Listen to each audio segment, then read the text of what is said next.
Gunfire echoed through the midnight valley.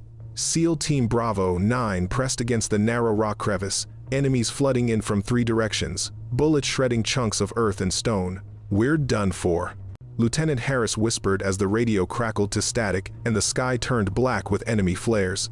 A young sailor, hands trembling, asked, "Sir, does anyone even know we're here?" Harris had no answer. Then suddenly crack. A precise shot tore through the wind, dropping the enemy machine gunner from an impossible distance. Nobody saw the shooter, but the nightmare for their opponents had just begun. The Mirage Valley sprawled before them like a graveyard of broken terrain, jagged cliffs rising into fog-choked darkness, narrow passages that twisted like knife wounds through ancient rock.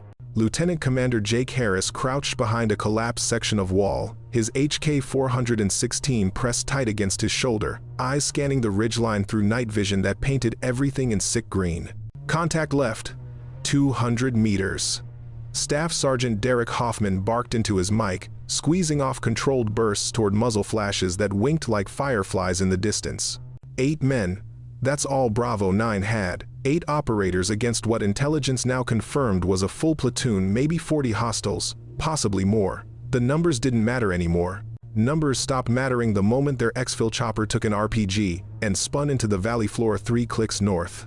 Radios completely jammed, Petty Officer Cole Brennan reported, frantically cycling through frequencies. "UAV's been down for 20 minutes. We're dark, sir." Harris's jaw clenched. They'd come for prisoners 3 American contractors held in a makeshift compound at the valley's eastern edge. Intel said light security. Intel said quick in and out. Intel, as usual, had been catastrophically wrong. The ambush had been surgical. The moment Bravo 9 descended into the valley, mortars began walking toward them with unnerving precision. Then the machine guns opened up from prepared positions, and Harris realized with cold certainty they'd been herded here. Lured like prey into a killing box. "Harris!" Lieutenant Junior Grade Marcus Webb crawled up beside him, face streaked with dirt and blood from a grazing wound across his temple. "They've got an 82mm mortar set up on the north ridge. If they get our range..." "I know." Harris cut him off. He knew. They all knew. Specialist Ryan Porter, their youngest operator at 23, looked at Harris with eyes that tried to hide fear and failed. "Sir, what's the play?" What was the play? Surrounded on 3 sides. No air support, no QRF coming. The terrain funneled them into this crevice, 30 meters of crumbling rock that wouldn't stop heavy caliber rounds for long. Behind them, a cliff face. Ahead, death in at least 3 different flavors. Harris had been a SEAL for 12 years. He'd been in bad spots before, but this was different. This had the cold mathematical certainty of a chess endgame where you'd already lost your queen. "We hold until dark," Harris said, knowing it was a lie. It was already dark, then we move. The mortar round hit 20 meters out, showering them with rock fragments. Porter screamed, clutching his shoulder where shrapnel had torn through his plate carrier. Man down. Hospital Corpsman 3rd Class Nathan Cross was already moving, dragging Porter deeper into the crevice. Another round, closer. The enemy was walking them in. Harris looked at his men, at Hoffman, checking his magazine, at Webb trying the radio one more time, at Brennan setting up a claymore at the choke point, at Cross working on Porter with hands that moved with practiced calm despite the chaos. Good men. All of them. They deserved better than dying in this forgotten valley because some Pentagon analyst misread satellite imagery. "Listen up," Harris said, his voice cutting through the gunfire. "We all knew the job when we signed up, but we're not done yet. We make them pay for every inch. We make it cost." It was the kind of speech you gave when there were no good options left, when hold the line meant prepare to die with honor. Hoffman met his eyes and nodded once. They understood each other, always had. The machine gun fire intensified, ricochets screaming off stone. Harris raised his rifle, sighted on a shadow moving between rocks, and squeezed the trigger. The shadow fell. Then another sound cut through the night, a single, sharp crack from somewhere high on the western slope. Different from the AK fire and the heavy machine guns. Precise, deliberate. The enemy machine gunner, the one who'd been shredding their position, suddenly jerked backward and went still. Harris froze. That shot had come from at least 800 meters. from terrain he'd personally assessed as unclimbable. Who the hell? Webb started. Another crack. Another enemy fighter dropped, this one trying to maneuver around their flank. Harris pressed his eye to his scope, scanning the western ridge. Nothing. Just fog and rock and shadow. But someone was up there. Someone who'd just killed 2 hostiles with impossible precision. And whoever it was, they were on Bravo 9's side. The gunfire from the valley floor faltered, confusion rippling through enemy ranks like a stone dropped in still water. Harris watched through his scope as fighters who'd been advancing with confident aggression suddenly pressed themselves against rocks, heads swiveling, trying to locate the new threat. Crack. A third shot, and the enemy squad leader crumpled mid-shout, his radio falling from lifeless fingers. Jesus Christ, Brennan breathed. Someone's shredding them. It wasn't just the accuracy, though, that alone was remarkable. It was the rhythm. 4 seconds between shots. Mechanical, unhurried, like someone working through a checklist rather than fighting for survival. Harris had trained with the best marksmen the Navy had. He'd worked alongside Marine Scout snipers, Army Special Forces sharpshooters, even those spooky guys from whatever alphabet agency didn't officially exist. He recognized the signature. This was a Tier 1 operator. But they were alone out here. The mission brief had been explicit: no support, no overwatch, no friendlies within 50 clicks. Could be agency? Webb suggested, pressing gauze to his temple wound. Agency doesn't deploy solo, Hoffman said, and they sure as hell don't ghost rescue operations without clearing it up the chain. Another shot rang out. The enemy mortar team on the northern ridge scattered as their gun commander fell across his weapon. Harris's mind raced through possibilities. A parallel operation they hadn't been briefed on? A singleton hunter-killer team tracking high-value targets? Or something else entirely? The enemy was pulling back now, abandoning their aggressive push. But they weren't retreating, they were repositioning, adapting, smart, disciplined. This wasn't some ragtag militia. These were trained fighters who understood how to counter a sniper threat. They're going to come at us from a different angle, Harris said, using the dead ground behind those. Crack, crack. 2 shots in rapid succession. The fighters trying to use the covered approach tumbled like puppets with cut strings. How the hell did they see that? Cross asked, his voice tight with awe. Harris felt something cold settle in his gut. There was only one operator he'd ever heard of who could shoot like this, who could read a battlefield from impossible distances and anticipate enemy movement before it happened. Shadow Lynx. The name was barely a whisper in the special operations community. Harris had first heard it 3 years ago, during a compartmented briefing about a black operation in the Hindu Kush. An operator designation classified, Unit Unknown, who'd provided overwatch for a Delta Force extraction.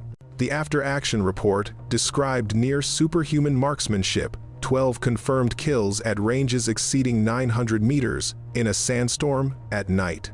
But that operator was supposedly Kia, officially, unofficially, in every way that mattered.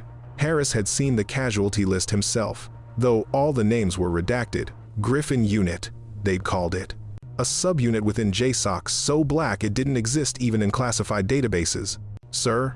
Webb was looking at him. You got that expression. What expression? The one that says you know something we don't. Harris shook his head. He didn't know anything. Just rumors. Ghost stories operators told when they'd had too much to drink and the compound was locked down for the night. The enemy fire had stopped entirely now.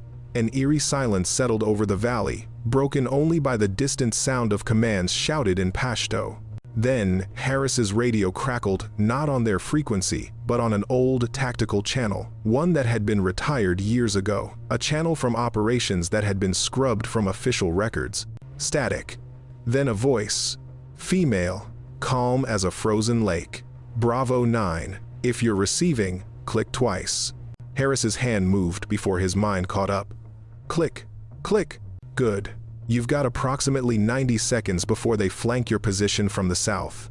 When I give the word, move northeast toward the cluster of boulders at your 2 o'clock. I'll clear the path. Webb's eyes went wide. Who is that? Harris didn't answer. He was staring at the radio like it might explain itself. Who's on overwatch? Brennan demanded. Someone who just saved our asses, Hoffman said. Does it matter? The voice came again, 70 seconds, be ready. Harris made a decision. Brennan, take point. Webb, help cross with Porter. Hoffman, rear security. We move on my mark. Sir, we don't even know who. 60 seconds, the voice said. And you're right to be skeptical, Lieutenant, but I'm the reason you're still breathing. Now move. The command in those words was absolute. Harris had taken orders from admirals with less authority in their voice. What do we call you? Harris asked into the radio. A pause. Then, you don't. Thunder cracked from the western slope, a heavy rifle. Maybe 300 Win Mag or 338 Lapua. Harris saw 3 muzzle flashes from enemy positions wink out in rapid succession. Now, the voice said. Harris moved. Lynn Hayes' call sign Shadow Lynx adjusted her scope 1 mil. Left to account for the crosswind that had picked up in the last 30 seconds. Her M2010 ESR felt like an extension of her body. The custom modifications she'd made over 3 years of fieldwork, rendering it perfectly balanced for her frame and shooting style. Through her scope, she watched Bravo 9 execute their movement. Clumsy but functional. They were good operators, she could tell from how they covered each other, how the point man cleared angles even while moving at speed. But they were running on adrenaline and fear, and that made people sloppy. She didn't judge them for it. Most operators never fought in conditions this dire. Lynn shifted her position 3 feet to the right, settling behind a different section of rock. Never stay static. The moment you stop moving, you're dead. That had been drilled into her during the Griffin unit selection course. The course that, officially, had never happened. Her target acquisition was methodical. Identify threat, range, wind call, breathe, squeeze. The enemy squad attempting to flank Bravo 9 from the south never saw it coming. 4 shots. 4 bodies. She'd counted 37 hostiles when she'd first taken position 90 minutes ago. She was down to 29 now. Acceptable progress. Lynn's original mission had nothing to do with rescuing SEAL teams. She was here tracking supply lines. Griffin unit had intel suggesting this valley was a hub for weapons smuggling across the border. Her orders were to observe, record, extract. But then she'd heard the gunfire, seen the flares, recognized the signature of a SEAL team in deep trouble. She should have stayed in her hide. Should have let whatever happened happen. Griffin unit operated on a principle of non-interference. They were ghosts, and ghosts didn't get involved in conventional operations. But Lynn had a problem, she remembered. 2 years ago, a different valley, a different desperate situation. Her spotter, a kid from Tennessee named Jackson Reeves, had taken a round through the femoral artery. Lynn had called for extract. SEAL Team 3 had been 20 minutes out, too far, too late. She'd held Jackson's hand while he bled out, his blood turning the dust to mud, and she'd sworn that if she ever had the chance to save someone else's teammate, she would. Even if it meant breaking protocol, even if it meant exposing Griffin unit's existence, even if it meant her career. Bravo 9, you're clear for the next 45 seconds, she transmitted. But they're calling in reinforcements. I count 2 vehicles approaching from the east. You need to move faster. No response. That was fine. They were probably too busy surviving. Lynn tracked her scope along the ridgeline. There, enemy sniper, trying to set up a position with overwatch on Bravo 9's new location. Amateur. He'd silhouetted himself against the sky. She made the calculation in her heartbeat. 1,180 meters, wind right to left at 8 miles per hour, elevation angle 37 degrees, temperature dropping, which meant the round would fly slightly higher than normal. Exhale, squeeze. The enemy sniper pitched forward and slid down the rocky slope. Her radio crackled. Your Griffin unit. Harris's voice, not a question, a statement. Lynn's jaw tightened. She hadn't expected him to figure it out that fast. Doesn't matter what I am, she said. What matters is getting you out alive. Griffin was disbanded. After Operation Ember Falls, she closed her eyes briefly. Ember Falls, the mission that had killed half her unit and erased them from existence. The mission that had turned Griffin from a spec ops scalpel into a political liability. Griffin doesn't disband, Lynn said quietly. It just stops existing in places where people can see it. The vehicles were getting closer. She could hear the engines now, growling through the valley like mechanical beasts, technical trucks, probably. 50 calories mounted, maybe 20 fighters total. This was about to get significantly worse. Bravo 9. I need you to trust me, Lynn transmitted. When those trucks arrive, they're going to light up your position, but I'm going to give them something else to worry about. What's the play? Harris asked. Lynn chambered around, the brass catching the moonlight for a fraction of a second. I'm going to make them think they're fighting a platoon instead of one person. And while they're confused, you're going to hit the compound and get those prisoners. That's suicide. No, Lynn said, settling her crosshairs on the lead truck's driver. That's my job. The first truck rounded the bend at precisely 0247 hours. Lynn had been counting seconds in her head, syncing her internal clock with the rhythm of the battle. Timing was everything. She didn't go for the driver immediately. That would be expected. Instead, she put a round through the truck's radiator. The vehicle lurched, steam erupting from under the hood, forcing it to slow. The second truck had to brake to avoid collision. Confusion. That was the weapon she wielded alongside her rifle. Now, the driver. The truck veered left, crashed into a boulder. Fighters spilled out, disoriented but dangerous. Lynn had already shifted position, moving 15 meters along the ridge to a pre-selected firing point. She'd scouted 3 primary positions and 2 backup locations before Bravo 9 had even entered the valley. Preparation separated dead snipers from legendary ones. From her new position, she acquired targets with ruthless efficiency. The gunner trying to swing the 50 calories around, the squad leader shouting orders, the radio operator attempting to call for more support. 9 shots, 9 kills. She wasn't aiming for the easiest targets, she was systematically destroying their command and control structure. The enemy adapted faster than she'd hoped. A 4-man hunter team split off, moving tactically toward the western slope, toward her last position. Good. She'd left them a trail brass casings, a scrap of cloth, disturbed earth, breadcrumbs leading to an ambush point she'd rigged with 2 M18 claymores scavenged from a previous operation. She waited, counting footsteps she couldn't hear but knew were coming. Hunter teams moved in predictable patterns, 1 on point, 2 flanking, 1 trailing. They'd find her position. They'd see the signs of hurried departure. They'd pursue. Through her scope, she watched the point man crest the ridge where she'd been minutes ago. He signaled to his team. They moved forward. Lynn triggered the claymores remotely. The explosion lit up the valley like daylight for 3 seconds. When darkness returned, the hunter team was gone. But that explosion had given away her current position. She was already moving before the enemy mortars could adjust fire. Rounds impacted where she'd been, turning rock to shrapnel, but she was 40 meters away, sliding into a natural depression that would shield her from indirect fire. Her radio, Bravo 9 to unknown friendly. We're at the compound, meeting resistance, could use some help. Lynn checked her ammunition, 14 rounds remaining. She'd need to make each one count. Tell me what you see, she transmitted, scanning for targets.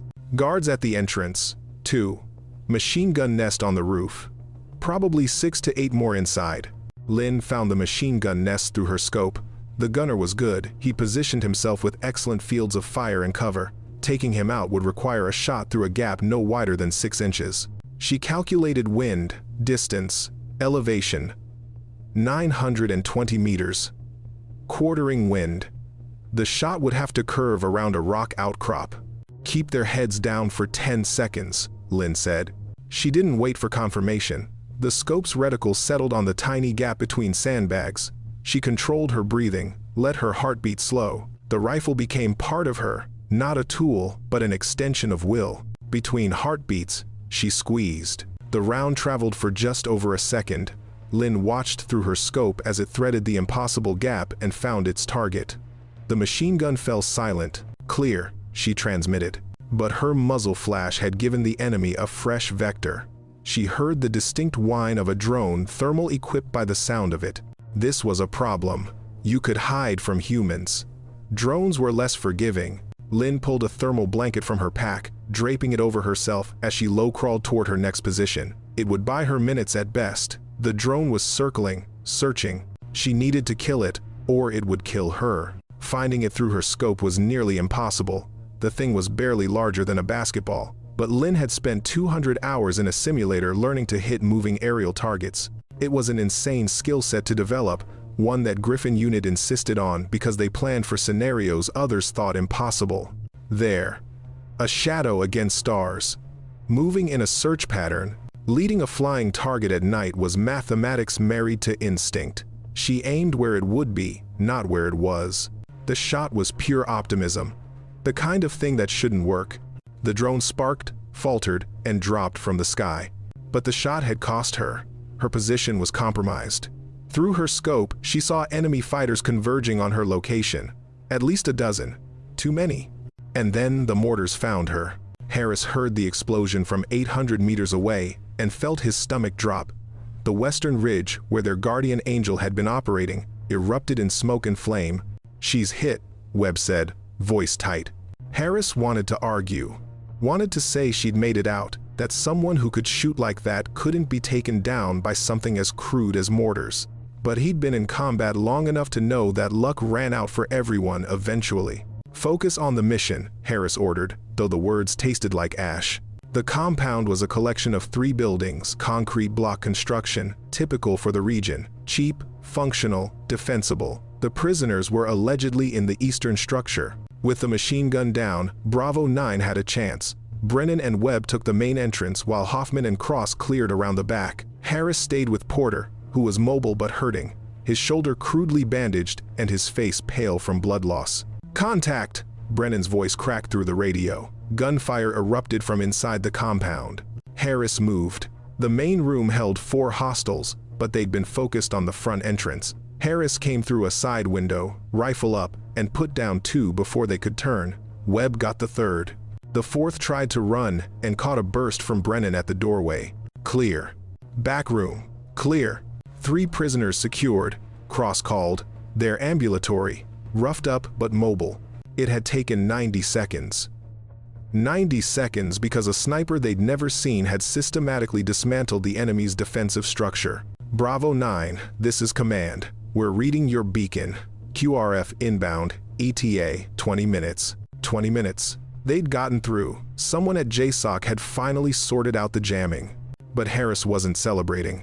He was thinking about the Western Ridge, about a voice on a dead radio frequency, about someone who'd saved 8 lives and might have just paid for it with her own. "Sir," Hoffman said carefully, "we need to move." "I know." "That sniper." "I know." The mortars had stopped. The valley had gone quiet except for the distant sound of engines, the QRF birds inbound. Harris made a decision that would probably end his career. "Webb, you and Cross get the prisoners to the LZ. Brennan, Hoffman, with me." "Sir?" Webb questioned. "That sniper saved our lives. We don't leave people behind. We don't even know if she's. Then we'll know for certain.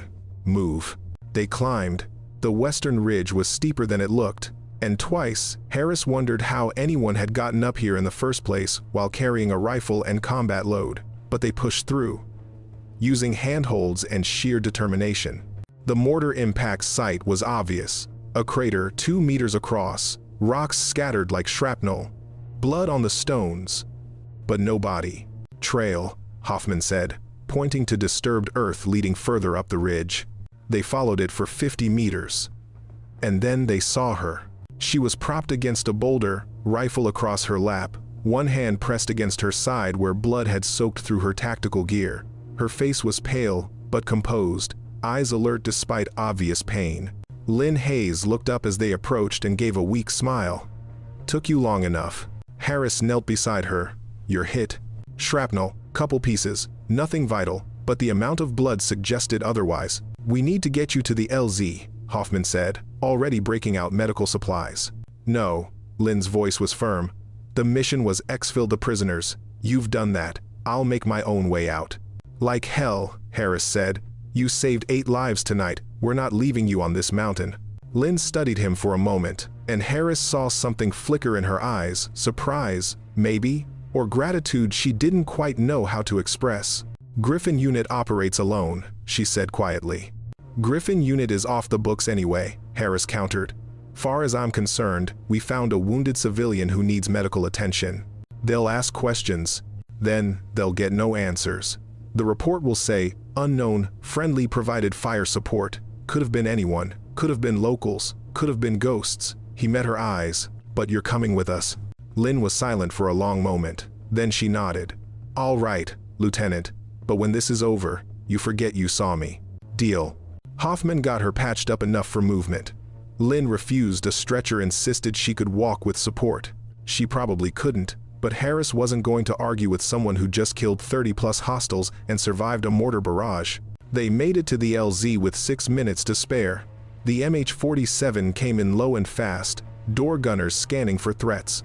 Webb and Cross already had the prisoners loaded. As they climbed aboard, Harris looked back at the valley. Dawn was breaking over the ridges, painting everything in shades of gold and amber. Beautiful. If you could forget the bodies scattered across the landscape. Lynn was in the back of the Bird, Cross working on her injuries, an IV already running. Her eyes were closed, but Harris knew she wasn't sleeping. People like her didn't sleep. They just waited for the next mission. The helicopter banked hard, gaining altitude. The valley dropped away below them. Sir, Webb said, sliding into the seat next to Harris. Who the hell was that? Harris watched Lynn for a moment, this woman who'd appeared from nowhere and turned a massacre into a mission success. This ghost who'd saved them all. Someone who deserves better than what we gave her, Harris said quietly. The flight back to base took 40 minutes, but it felt like hours. Cross worked continuously on Lynn's injuries, his hands steady despite the helicopter's vibration. The shrapnel had done more damage than she'd admitted. One piece had come within an inch of her liver. You're lucky, Cross said, not looking up from his work. Lynn's eyes opened a fraction. Luck had nothing to do with it. Then what? I moved 3 seconds before the mortars hit. Wasn't luck. Was reading the pattern of their fire correction. Harris listened from across the compartment. Most operators didn't think 3 moves ahead in the middle of a firefight. They reacted, adapted, survived. Lynn was operating on a completely different level, predicting the battle rather than responding to it. The prisoners, 2 contractors from a Virginia-based security firm and 1 CIA logistics officer, sat in shocked silence. They'd been held for 6 days, beaten, interrogated, moved 3 times to prevent rescue attempts. They'd given up hope. Until tonight. Who was doing the shooting? One of them finally asked. Tom Bradley, according to his ID, mid-40s, face swollen from repeated blows. Sounded like a whole platoon out there. Harris glanced at Lynn. She gave the slightest shake of her head. Air support. Harris lied smoothly. Drones with precision munitions. Bradley frowned. Didn't sound like drones. New tech. Classified. Harris let his tone indicate the conversation was over. The CIA officer Sarah Kim wasn't buying it. She'd been staring at Lynn since they'd loaded up, her analyst's brain clearly working through inconsistencies. You're not SEAL team personnel, Kim said directly to Lynn. Lynn didn't open her eyes. Very observant. And you weren't on the mission brief. Also correct. So who are you? Someone who's about to lose consciousness from blood loss, Lynn said. Can we do the interrogation later? As if on cue, her eyes rolled back. Cross cursed and adjusted the IV flow. I need to get her into surgery. She's lost too much blood. The helicopter couldn't go faster than it was already going. Harris felt useless, a feeling he hated. This woman had saved his team, and now all he could do was watch Cross try to keep her alive with a field medical kit and prayers. The base appeared on the horizon lights in the darkness, familiar and safe. The MH-47 dropped fast, flared hard, and touched down on the pad with barely a bump. A medical team was waiting. They loaded Lynn onto a stretcher and ran. Cross went with them, shouting vital signs and injury descriptions. Harris watched them disappear into the field hospital. Lieutenant Commander Harris, a Navy captain, stood waiting, flanked by 2 intelligence officers. We need to debrief immediately. Of course they did. The mission had gone sideways in spectacular fashion. People would want to know why. People would want answers. Harris straightened. Yes, sir. My team needs medical attention first, then we're at your disposal. The medical team is handling your wounded. Right now, I need to understand what happened in that valley. Specifically. The captain paused, choosing words carefully. Who was providing overwatch for your team? Unknown, sir. We established radio contact with a friendly sniper. Female voice. No identification given. She provided covering fire, which enabled us to complete the rescue and reach the extraction point. And this sniper is currently in our medical facility. She was wounded while providing support for our mission. We rendered aid and brought her out. The captain's expression suggested he didn't believe a word of it, but the official story was already forming, and they all knew it. Unknown friendly, classified support element, details pending. I'll need a full written report by 0800, the captain said. And Lieutenant Commander, tell your men to keep this close hold. There are elements of this operation that may need to remain compartmented. Translation: someone higher up the chain had just decided this entire thing was going to disappear into the classified archives. Harris didn't object. Whatever kept Lynn's identity protected worked for him. Lynn woke in a hospital bed to find Sarah Kim sitting in a chair beside her, reading a classified folder that shouldn't have existed. "You're awake," Kim said without looking up. "Good." The doctors were concerned about the blood loss. Lynn's side throbbed where they'd removed the shrapnel and stitched her back together. She tried to sit up, decided that was a terrible idea, and settled for turning her head to look at the CIA officer. "That file's above your clearance level," Lynn said. "Everything's above someone's clearance level. Doesn't mean it doesn't exist." Kim closed the folder and met Lynn's eyes. "Gwendolyn Lynn Hayes, Lieutenant Commander, United States Navy. Specialized training in long-range marksmanship, high-altitude operations, and counterintelligence.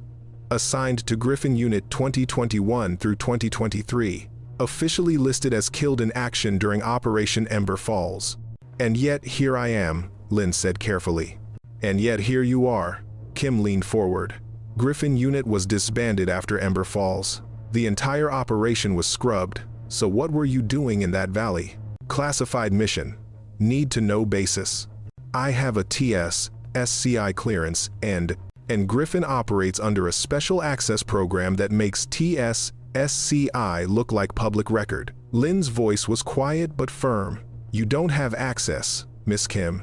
Nobody does except about 6 people. And I'm guessing they're all having a very bad day right now because I just lit up a battlefield like a Christmas tree." Kim was silent for a moment. "You saved 12 lives last night, 8 SEALs and 3 prisoners, plus 1 very capable hospital corpsman. That's going to draw attention. Attention I can't afford. Then you should have stayed hidden." "Probably." Lynn closed her eyes. "But I saw people about to die and I had the tools to stop it. So, I stopped it." "That's not very ghost-like." "No," Lynn agreed. "It's not." The door opened and Harris entered, followed by a Naval Special Warfare commander Lynn didn't recognize. The commander wore scrambled eggs on his cover senior brass. "Miss Hayes," the commander said, and Lynn caught the emphasis on Miss rather than her rank, already distancing her from official military structure. "I'm Commander Vincent Walsh, JSOC liaison. We need to discuss what happened last night." "There's nothing to discuss," Lynn said. "I acted outside operational parameters. I'll accept whatever consequences." "You'll accept a commendation for valor and a one-way ticket back to whatever hole Griffin crawled out of," Walsh interrupted, along with a very stern reminder about operational security. Lynn blinked. That wasn't what she'd expected. Walsh pulled up a chair, suddenly looking tired. "Listen, Hayes, what you did out there, it was reckless. It violated about 40 different protocols, and it should probably end with you in front of a court-martial board. But it also saved the lives of highly trained operators we can't easily replace, recovered valuable intelligence assets, and prevented what would have been a major political incident when those prisoners were executed on camera." He paused. "So officially, this never happened. The after-action report lists unknown friendly support, some locals, maybe. We're not looking too closely. You were never here. Griffin Unit doesn't exist. And you're going to disappear again, before anyone with stars on their collar starts asking uncomfortable questions." "And unofficially?" Lynn asked. Walsh's expression softened slightly. "Unofficially, thank you. Those SEALs have families. Those prisoners have lives to get back to. You gave them that." Harris stepped forward. "Sir, if I may, Miss Hayes requires medical follow-up. Her injuries will be treated at a secure facility," Walsh said. "She leaves tonight, transport's already arranged." Lynn looked at Harris. The SEAL lieutenant met her eyes, and she saw gratitude there, mixed with frustration at circumstances neither of them could control. "For what it's worth," Harris said quietly, "you're the best shot I've ever seen." "Second best," Lynn corrected with a faint smile. but the best is dead, so I guess that makes me first by default. Harris held out his hand. Lynn shook it, a brief contact, warrior to warrior. If you're ever in a tight spot again, Harris said, I hope you've got someone like you watching your back. I hope I never need it, Lynn replied. But if I do, I hope they're half as stubborn about not leaving people behind. Kim was still sitting there, watching this exchange with sharp analyst's eyes. This is insane, she finally said. We're just going to pretend a classified unit that doesn't exist didn't save our lives? Yes, Walsh, Harris, and Lynn said simultaneously. Kim laughed, a short, sharp sound without much humor. The intelligence community is going to love this. A ghost story with no evidence. They'll think I'm crazy. Then don't tell them, Lynn suggested. Sometimes the best intelligence is the kind you keep to yourself. Walsh stood. Transport leaves at 2,200 hours. Until then, Miss Hayes is restricted to this room. Harris, your team's debrief is in 30 minutes. Kim, you're going to sit down with intelligence and tell them everything about your captivity except the identity of your rescue team. Understood? They all nodded. As Walsh left, followed by Kim, Harris lingered a moment longer. The valley, he said. You were there tracking supply lines? Something like that. Did you find what you were looking for? Lynn considered the question. I found something more important. A reason to break protocol. A reminder that we do this job to save lives, not just follow orders. Harris smiled. Sounds like something a SEAL would say. Maybe that's why I saved you. Professional courtesy. He left with a final nod, and Lynn was alone again. The medical evacuation happened exactly as promised.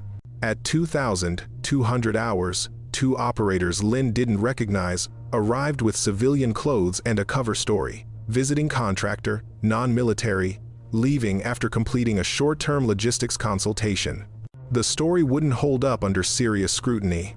But it didn't need to. By morning, Lynn would be gone, the paperwork would be buried, and the only evidence she'd ever been there would be the memories of 12 people who'd been told to forget. The C-130 was mostly empty, just cargo and a few passengers who pointedly didn't make eye contact. Lynn settled into a seat and closed her eyes, though she wasn't sleeping, just thinking. About Harris and his team. About the choices she'd made. About whether following protocol was worth the cost of watching good people die. Griffin unit had been created as a scalpel, precise, invisible, effective, but scalpels didn't save mass casualties. Sometimes you needed a hammer. Or, in her case, a custom M2010 ESR with a proven effective range of 1,400 meters. Her phone buzzed. Encrypted message from a number she recognized, Griffin's handler, a shadowy figure she knew only as Blackwood. Heard about your adventure. We need to talk. Lynn smiled grimly. Here came the consequences. She typed back, nothing to talk about. I violated protocols. I'll accept the disciplinary action. The response came immediately. No disciplinary action. But mission parameters are changing. You proved something last night that Griffin can do more than observe. Meet me in DC next week. We're expanding the program. Lynn stared at the message. She'd expected punishment. Instead, she was being validated. Maybe the system wasn't as rigid as she'd thought. Maybe there was room for operators who saw problems and solved them, protocols be damned. Or maybe this was just the military's way of weaponizing her mistake, turning a moment of conscience into a tactical advantage. She'd find out next week. Dawn broke over the Atlantic as the C-130 banked toward Ramstein Air Base. Lynn watched the sunrise through the small window, thinking about the last time she'd seen Harris and his team. In the chaos of medical evacuation and debrief preparation, there hadn't been time for proper goodbyes. Just that handshake, that brief acknowledgement between professionals who understood the cost of their work. She wondered if they'd remember her, or if, in the classified haze that surrounded special operations, she'd become just another ghost story. The sniper who appeared from nowhere. The woman who saved Bravo 9. Shadow Lynx. The plane descended. Lynn gathered her gear, a small duffel with civilian clothes and a secured case containing her rifle, broken down and locked. They'd let her keep it, which surprised her. Usually, after an incident like this, there'd be an investigation. Weapons held as evidence. Interrogations. Instead, she was being shuttled back to the States like nothing had happened. which probably meant something very significant had happened at levels way above her pay grade. The C-130 touched down smoothly. Lynn was first off, directed to a waiting vehicle with tinted windows. No markings, no identification. The driver didn't speak, just drove. 40 minutes later, they pulled up to a nondescript building near Frankfurt. Lynn had been here before a Griffin safe house used for operational transitions. She went inside, was shown to a room with a bed, a shower, and secure communications. And there, on the desk, was a folder marked Operation Guardian Angel. Lynn opened it carefully. Inside were photographs from the valley, satellite imagery showing her positions, ballistics reports confirming 32 confirmed kills, medical evaluations of her injuries, and, most interesting, witness statements from Bravo 9. Harris's statement was detailed but carefully worded. He described the sniper as operationally proficient, tactically sound, and directly responsible for the mission's success. But he never once mentioned her name, her unit, or anything that could identify her beyond female, approximately 30 years old, Caucasian. Webb's statement was similar, so was Hoffman's, Cross's, all of them protecting her identity while making sure the record reflected what she'd done. Professional courtesy, Harris had called it. The last page of the folder was a handwritten note. Lieutenant Commander Hayes, your actions in the Mirage Valley represent the highest traditions of naval service. While official recognition is impossible, please accept our private gratitude. You saved 12 lives that night. We won't forget. CDR Walsh, JSOC. Lynn sat on the bed, holding the note, feeling something she hadn't felt in a long time. Seen. Acknowledged. Valued. Griffin unit operated in shadows. You did the work, filed the report, moved to the next mission. There were no medals, no ceremonies, no recognition beyond a line in a classified database that maybe a dozen people would ever read. But this private acknowledgement from warriors who understood this mattered more than any official commendation. 6 months later, Harris sat in a briefing room at Naval Special Warfare Command, listening to a lieutenant present mission parameters for an upcoming operation in North Africa. We'll have overwatch from Air Force assets, the lieutenant was saying, plus standard UAV coverage, no anticipated complications. Harris listened with half his attention, the other half wandering back to that night in the Mirage Valley, the mission that officially never happened, the sniper who officially didn't exist. He tried finding information on Lynn Hayes afterward, not obsessively, just curious. Standard personnel database searches came up empty. Her service record was sealed. Griffin unit wasn't listed in any accessible database. She was a ghost, in every sense that mattered. But the story had spread anyway. Operators talk, despite classification. The legend grew in the telling. A female sniper who could shoot through walls, who'd saved an entire SEAL team single-handedly, who moved like smoke and killed like lightning. Shadow Lynx. Harris heard the name whispered in team rooms, passed around during training exercises, referenced obliquely in after-action reviews. The sniper who appeared when things were hopeless. The ghost who saved lives. Most dismissed it as embellishment. Combat myths. The kind of stories that grow in the retelling until they bear no resemblance to reality. But Harris knew better. He'd been there. He'd seen what one operator with exceptional skill, unflinching courage, and a willingness to break protocol could accomplish. The briefing ended. Harris gathered his notes and headed for the door. "Sir?"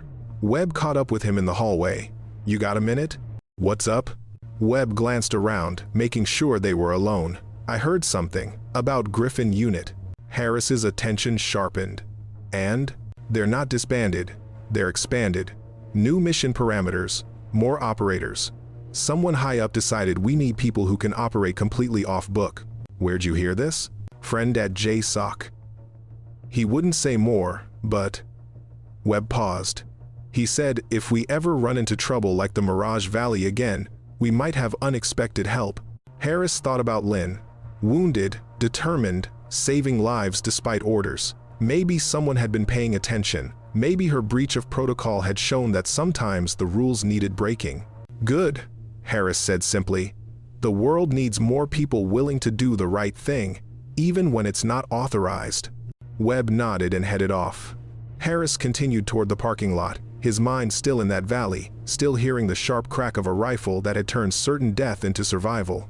Somewhere out there, Lynn was probably on another mission, watching another battlefield, waiting for the moment when intervention became necessary. And when that moment came, when operators found themselves surrounded, outnumbered, facing impossible odds, maybe they'd hear that sound again. The sound of a single shot from an impossible distance. The sound of salvation delivered by someone they'd never see. The sound of Shadow Lynx. High on a ridge overlooking a contested valley in East Africa, Lynn settled into position behind her rifle. Below, a convoy of humanitarian workers was pinned down by militants, outgunned, terrified, about to be overrun. She checked her range card, confirmed wind conditions, chambered around. Radio chatter crackled in her ear. Desperate calls for help. No response. The cavalry wasn't coming. But Lynn was already here. She exhaled slowly, let her heartbeat stabilize, and found her first target. Time to work, she whispered to herself, and squeezed the trigger.